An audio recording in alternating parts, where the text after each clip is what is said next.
Hello everyone, welcome to video number 2 of our web developing tutorials. This video is going to focus on our very first HTML document. We're going to look at a few things that you have to have in every HTML document. We're going to explore the editor just a little bit, show you some ways to format things. So let's begin by first opening up the Notepad++ program that we installed in the last video, the very first video I should say. And we can get to that by clicking on the Start button, All Programs. And we'll go to Notepad++ and open up Notepad++. Notepad++ starts out with a blank document. We want to tell Notepad++ that this is an HTML document. We can do that two ways, but I want to use, I'll show you which one. There's two ways we can actually explicitly say the language here and say it this way, and it'll change the way that it highlights the document color-wise for syntax. It makes it easier to read. But to do the same thing, we can just save the document as an HTML document, and it'll automatically change the syntax highlighting based on that. So do a save as and go to desktop and our web dev folder that we created. And inside that, we're going to create this file called an index.html. And you could have just called this index and then use this drop down here to choose the type to HTML hypertext markup language, but we are just going to type it out. It makes it easier. Now, to start any HTML document, we have to have a doc type. Before we get into that, let's talk about the tags themselves. HTML tags are simply words surrounded by angle brackets. I'm going to give you a quick example. This is a tag, and the name of this tag is tag. It's not really an HTML tag, but it's an example of how HTML tags look. And they start out with a less than sign and with a greater than sign. Most tags in HTML have to be closed, and it's always good to make sure that you're closing all your tags. To close a tag, you simply just retype the tag, but begin it with a /. That's basically saying this is the end of this tag. And if you notice in HTML or in Notepad++, when your cursor is on a tag, it automatically shows you where its companion close or opening tag is. So this one, since our cursor is on the opening tag here, it highlights the closing tag.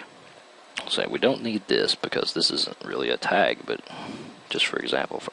Okay, so we're going to start out with a doc type. A doc type does not close. You don't have to close it. It's just a description of the document type for the HTML. There's a bunch of different types of HTML, and we're going to be using a doc type of HTML5. And this is the simple doc type. The reason we're using it is because it's real simple to remember, and it's going to be the latest. I don't use a lot of HTML5 features in these tutorials. We're simply learning some good hardened HTML. Some of the HTML5 stuff is still in development, so it's not completely cross-browser compatible and all that jazz. So we're just going to use the HTML5 doc type because it's easy to remember.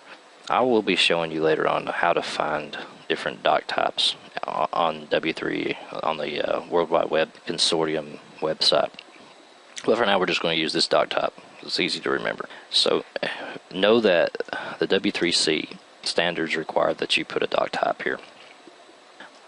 The very first tag that we're going to put on the actual page is the HTML tag, and we're going to go ahead and close it. So this is saying that everything in between this tag and this closing tag is the HTML document itself. The first tag we have in an HTML document is the head, and we'll go ahead and close that for good measure. The HTML document must include a head, and inside that head we have to have a title. And I'll show you where that shows up a little later, but this is basically going to show up in the window title bar. And for that, we're going to put my first web page. Now we're going to do something called a meta tag, and this is just extra information about this document. And we're going to say meta, let's do meta keywords, or actually let's do description. You can do a bunch of different ones, and I'm just going to do one for example at the moment. Meta name description and content equals, then we'll say this is my first web page. And we're going to do a self-closing on that. So I'm going to explain this a little bit. The meta tag is, like I said, just extra information about the document, and it's inside the head tag. It has a name which describes what this meta tag is actually called. Well, it's the name of the meta tag. It's description. There's a few of these, quite a few of these to know, but this is one that I use on every document just because it's good for SEO purposes, and SEO means search engine optimization. The name of it is description, and the content is equal to, and this is just actually giving your description. So this meta tag is a description of the web page, and the actual description of the web page is inside that content. So what this name is, that's an attribute, and this is an attribute of the HTML tag. The meta part here is the tag. This is an attribute of that tag. And the attribute basically is, attributes consist of a key value pair. This is the key, which is the name. And the value is placed inside of quotes. Always put it inside of quotes. That's a standard. Some web browsers will actually allow you to not put your attributes in quotes, but always enclose your attributes, the value part of it, in quotes. This part is a self-closing tag, or meta tag is a self-closing tag, which means instead of saying meta and then coming down here and closing the meta tag, since there's nothing in between this opening and closing tag, there's nothing, no reason to put it there, because there's nothing going to be placed in between that. We can close that tag in itself. Most tags that don't actually contain anything inside of them can be self-closed. There's some exceptions to that, and I'm going to show you some of those in later videos, but just wanting to get you familiar with this. This is a self-closing tag, and we're going to do a few more on this page as well. We're going to start the body, which is another required part of an HTML document, and we're going to close that body. The body is the actual part that's displayed to the user when they go to the website. Inside the body, we're going to have an H1 tag to begin with, and this is going to be, we're just going to call this, say, or in the middle of it, we'll say heading 1. A heading tag is a larger font, typically a larger font on your web page, so it looks like bigger text. You use it for a heading. There's 6 different headings that you can use, H1 through H6. I'm going to use 2 of them just to show you the difference in them. H1 is the largest.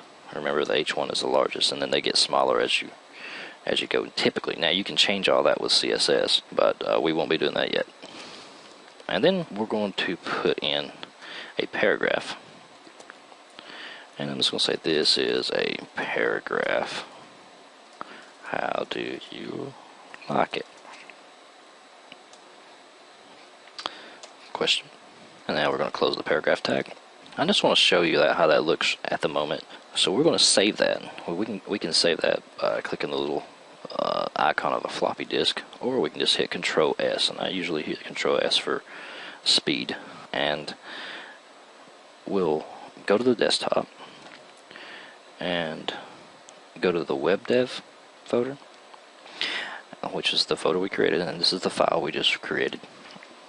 Double click that and open it up it'll open it up in your web browser, default web browser. Mine's set to Chrome.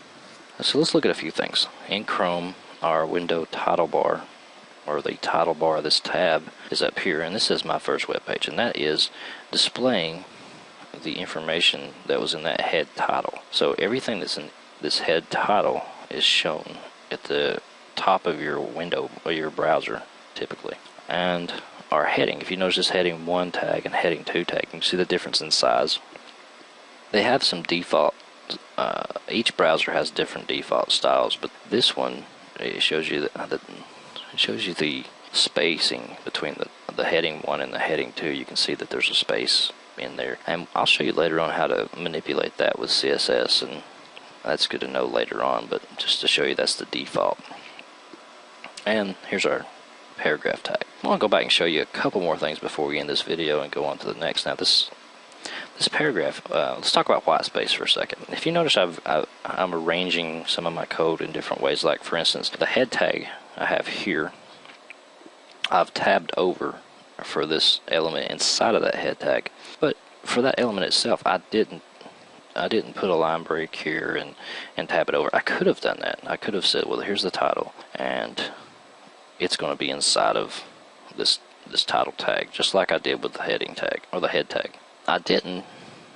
Basically, from habit, you can do that either way. The white space doesn't matter. If I save this, it's still going to show up the same on the browser. So if I come back over here and refresh it, the title still stays the same. This has no effect on it. If I remove this white space and just simply made this look like this, we come back over here, it doesn't change anything about the look. The main thing I want to say there is that white space, it doesn't really matter in an HTML document. The white space that I put in this document is simply there for readability, typically. So when I hit a return here and then tab over and put all of my elements in a line like this, I'm doing that so that I can tell where the title begins and ends. If it's a tag that I'm really used to using and I know that it's not going to be nested inside of other tags, such as this title tag, I typically don't do that just to save some space. I didn't do that on the heading tag because the heading's usually not more than one line. There's no reason to really put it in it. But a paragraph tag, I usually put a new line there and tab it over because it's typically more than one line. That's something else I want to talk about there. Is if I hit the return there and type in a new sentence, this is a new sentence, you would think maybe that sentence would go to the next line when we go to look at it in the web browser. But if we refresh that web browser, that sentence goes to the end of the line. The reason for that is the HTML code is very insensitive to white space. It doesn't care that there's a line break there and then this new sentence starts here. It will just throw it on the end of this and it'll add a little space there. In order to get that to actually show up that way, you need to add a line break to the end of it, and that's a BR tag, and it's a self-closing tag. You never have anything inside of a line break, so it can close itself. So after we add that, we can save it, and if we refresh it now, you notice that sentence jumped down to the next line. That line break handles that. One more thing before we go, I'm going to show you how to do a horizontal rule. That's an HR tag, and it's also a self-closing tag. So this will put a horizontal line in between the headings and that paragraph that we created. So let's save that and refresh it. So now we have a horizontal line. And those are some of the very basic HTML tags. We'll go into some more later on. Make sure to check out the third video and on forward, and subscribe.